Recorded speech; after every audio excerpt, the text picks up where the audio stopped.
Are you ready to put some kick-butt plot points into your book? Hi, I'm Demi Stevens, CEO of Year of the Book Press, and in this short video, you'll discover what is the W plot, why does my book need it, and how does it work in a story I'd recognize. Now let's get one thing straight. I am not asking you to create an outline. I also am not telling you that you need to know every twist and turn before you get started. I'm just saying that it might be nice for you to have some idea of where your book is headed.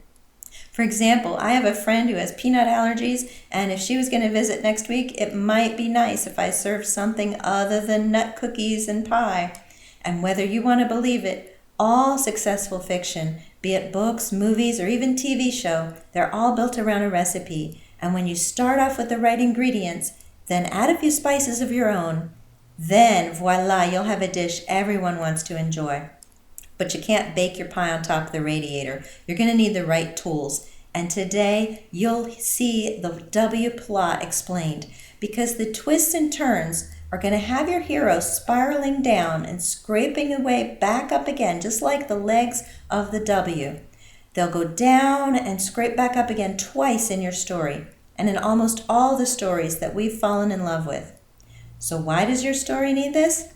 Well, first, you want your book to grab your reader's attention. You may also want to market and query your book to agents and publishers, and this is what they're looking for in a good story.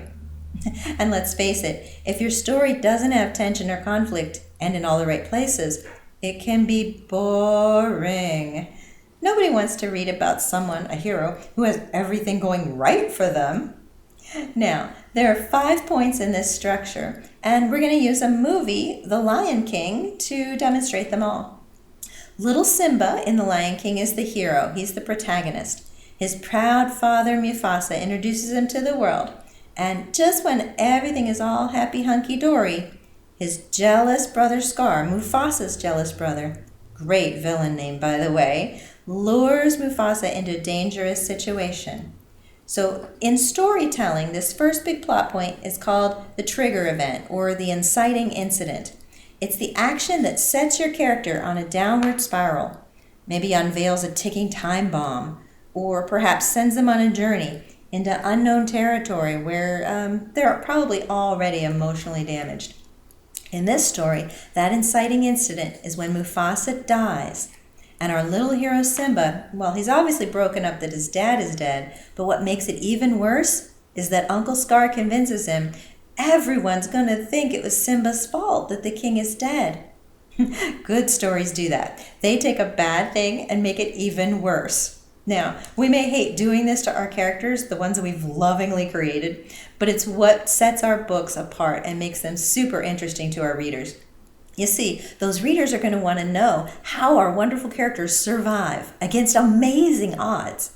Because honestly, it gives us a little inspiration to get through our own sometimes mundane, but sometimes very challenging life ordeals. So here at the top of that first cliff, beginning of our W, Mufasa literally gets dropped into a cliff of his own and dies. And when Simba thinks he's going to be blamed, he runs away. Now, remember when I said we weren't going to write the whole big outline, just put down some major landmarks on the roadmap. So all along these legs in between, you can run wild and free with your characters. The next big marker I want you to head toward is called the first turning point. This is a spot where something or someone or some action helps the hero see that there might be a way to save the day after all. In our movie, this is where miserable hero, poor Simba, meets Pumbaa and Timon. Their entertaining antics teach Simba it's possible to have a worry-free life. All is right with the universe. Hakuna Matata and all that. And just when life starts looking up, as we're traveling up that second leg of the W, and indeed things get happier, it's all pointed up in our W plot diagram, right up until that top of the leg when things don't look up anymore. This is the second triggering event. And it's going to send our characters scrabbling back down, physically and almost always emotionally as well.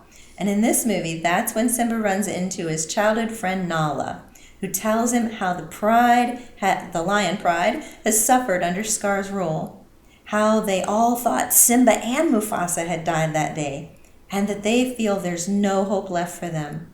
Nala tells Simba how they're all struggling to find food and even stay alive because hyenas have overrun the Pride Lands. Moreover, Nala tells him she thinks this is something Simba should change. She feels it's something Simba could change. Now, obviously, this is going to give our hero an interruption to the newfound happiness. He'll have to decide what's most important. And in your story, this could be a physical challenge that your hero has to face, could be an emotional hurdle, could be a moral dilemma, ooh, or it could be all three. So Simba makes the bold decision to go home and fight to save his lion pride, and ultimately the whole ecosystem that depends upon that circle of life that his father Mufasa had started teaching him about as a young cub. You'll see at the bottom of this, the third leg is the second turning point. And this should be difficult, even seemingly insurmountable looking obstacle for your hero. This is where Simba has to go head to head, mane to mane, and claw to claw with his evil Uncle Scar and a whole herd of hyenas. He's facing down his demons just like your hero. And this is the moment that will keep your reader turning pages late into the night against their best judgment when they have to get up early the next day. This is the climax that makes your book simply unputdownable. Now, after your hero rises to the occasion, accomplishes the unaccomplishable, and saves the day, your story elevates and finishes with a satisfying chunk known as the resolution. This is where you tie up all the loose ends, all the world's crises get solved, where life goes on for another day. Simba and Nala are reunited with the Pride, and they breed their own little lion cubs who'll rule the Pride Lands after they're gone. Or, in your story, maybe not. Some stories have not happy endings, and that's okay too. But either way, you'll want the conclusion of your book to give the reader a deeply satisfying feeling that they've just finished up the journey of a lifetime. And hopefully, you'll also make them want to take up another road trip just as soon as your next book comes out. Does that give you a little bit of a sense of what you're looking for now? At least the 5 major landmarks you should be on the lookout as you start your journey. That inciting event or trigger event, the first turning point, a second triggering event, a second turning point where the climax happens, and then the resolution at the end. Okay, it's time for you to set a 10-minute timer and jot down your ideas for those 5 big landmarks of your writing road trip. If you haven't already downloaded your plotline worksheet, click the link in the video description below, or visit yotbpress.com/plot_line_worksheet to claim your free copy. And hey, email me the who, what, when, where that you discover for your book after today's lesson. I will personally respond to every email. You're about to launch your characters on an even more powerful journey than what you'd already planned. And this step is going to give you the high-octane fuel you need for that trip. I'm Demi Stevens, and I hope you write with joy.